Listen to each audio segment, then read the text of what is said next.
Hello and welcome to another episode with your boy Phrankleen.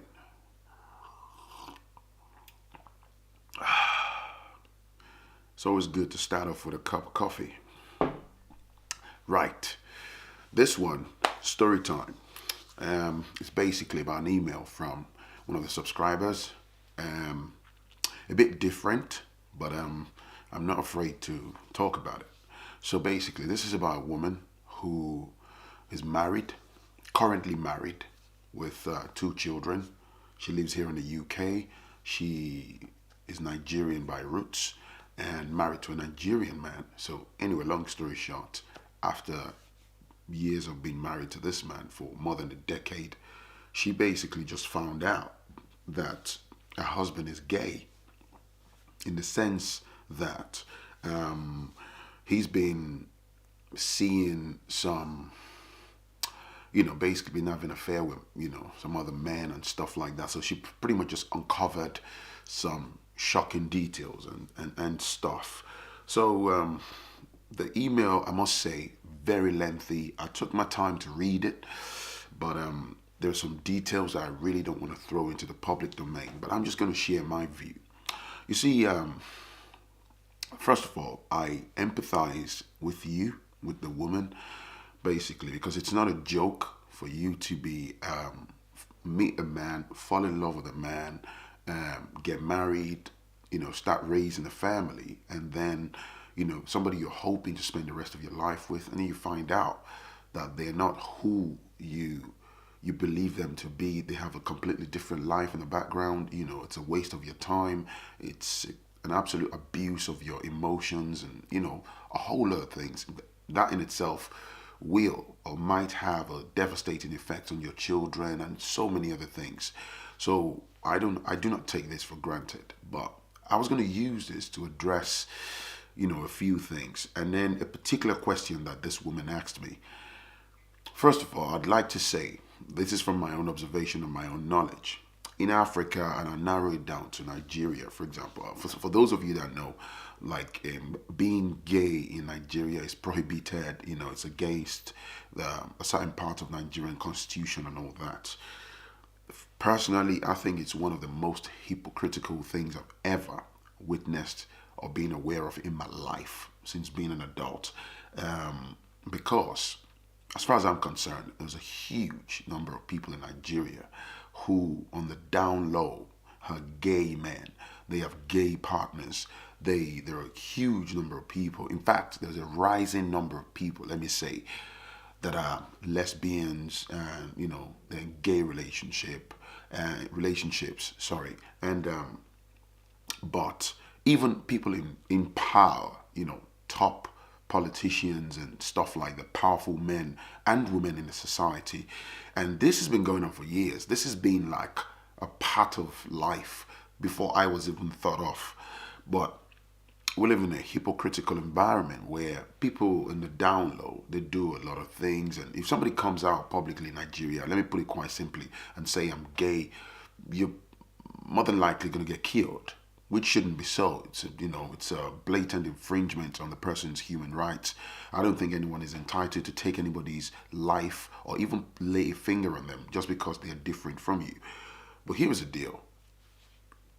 We live in a society where, if you watch one of my videos in the past, I can't remember which of the episodes now, I mentioned briefly things like mental health issues is a major taboo in the black community. And it's the same thing in Nigeria.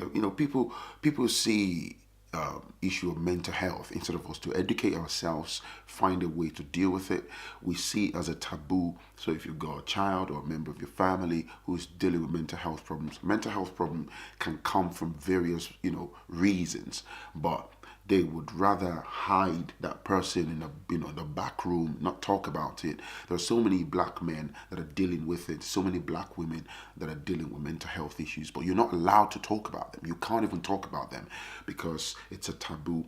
And again, let me digress now. On the issue of sex, most of us, when you grew up in Africa, and so most African homes, most African parents don't talk to their children about sex.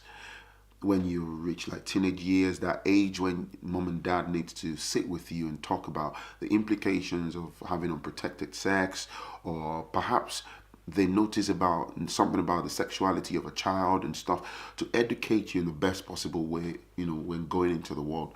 Most people don't. Most African homes, the major thing they hand you, apart from sending you to school and wanting you to become a doctor, a lawyer, or an engineer, the usual template, they just want to force the narrative of religion down your lungs. Most African parents, I can say 8 out of 10 times, religion, go to church, go to mosque. You get early in life, you get indoctrinated into the religious, cycle, and that's what they force down your lungs. You ask no questions, you can't challenge anything, and you grow up, you're expected to pass that on to your children.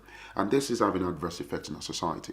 For someone like this woman's partner, I can assure you, and this is not me making an excuse for this person, that this is a pressure from their family whereby you grow up.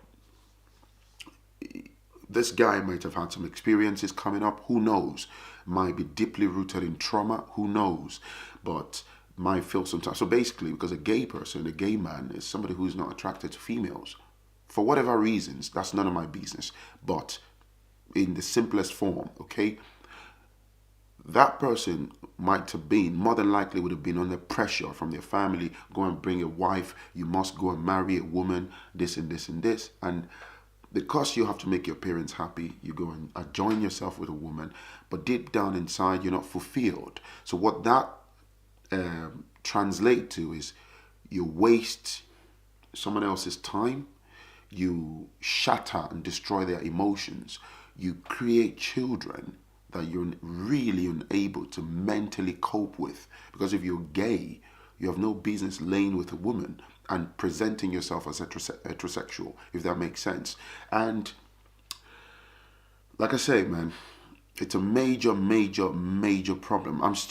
This is one of the materials that I'm actually working on in the background. Topics of religion, topics of mental health problem that it's not something I really want to rush into. I'm doing my homework as we speak. When I'm ready, I'll come up with a video. It might be in 2 parts, a bit more detailed. These things are destroying. We live a lie. Are destroying our society. I can guarantee you, I know this for a fact. Most people grow up in African homes. It's like parents, it's a taboo. They can't talk to their children about sex. They cannot tell you about the implications of sex, or if you have sex with unprotected sex, if you do this as a girl, what you need to know as a dude.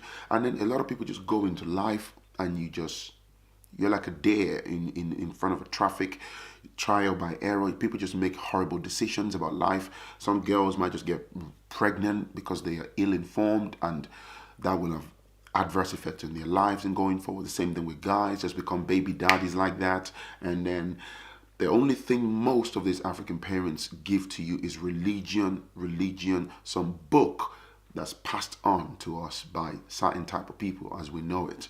And this hasn't done us any favors. It hasn't done us any favor. And they expect you to be a superman or superwoman and just transform to be a certain thing, a certain person, a certain way.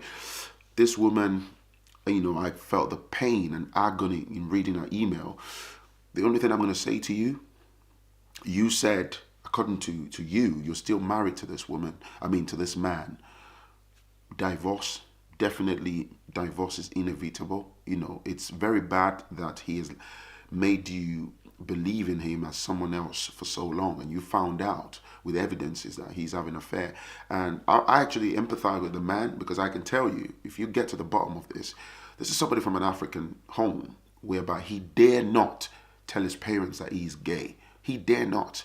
They can get him killed. They can get him obliterated. Facts. And just divorce and cut your losses. Look after your children. If more than likely you're going to be in custody of those children, just move on with your life. I know it's devastating, but what else can you do? Okay, what do you guys think? Let's keep that conversation going on below. The issue of being gay, and because trust me, I'm going to close on this.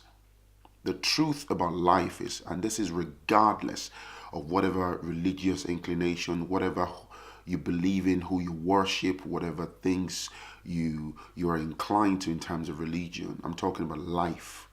I'm heterosexual, but believe me, this is a planet filled with billions of people. There are billions of people who don't have a similar sexual orientation as you do. It's a fact, okay? It's fact. And they wouldn't, that doesn't necessarily make them bad, because I'm heterosexual and the next guy is gay, or the next woman is a lesbian. Doesn't mean they're bad, doesn't mean they deserve to be killed.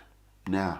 In fact, there are lovely, sweet, kind-hearted gay people that contribute positively to the human race compared with certain heterosexual people. Life needs a bit more tolerance, a bit more love, a bit more understanding. But to live a lie, to deceive someone else and waste their time and sort of play checkers with their life, I don't think it's acceptable. Okay, it's unfair. You shouldn't do that to anyone. But yeah, that's all I'm going to say on that. Cut your losses, move on. You know, it's unfortunate, and I hope down the line somewhere you find the man of your dreams. My name is Phrankleen. If you haven't, hit on the subscribe button. If you like what I'm about, hit the like button. Look through my playlists, and yeah, I'll definitely catch you in the next one. All right? Peace and love. Bye now.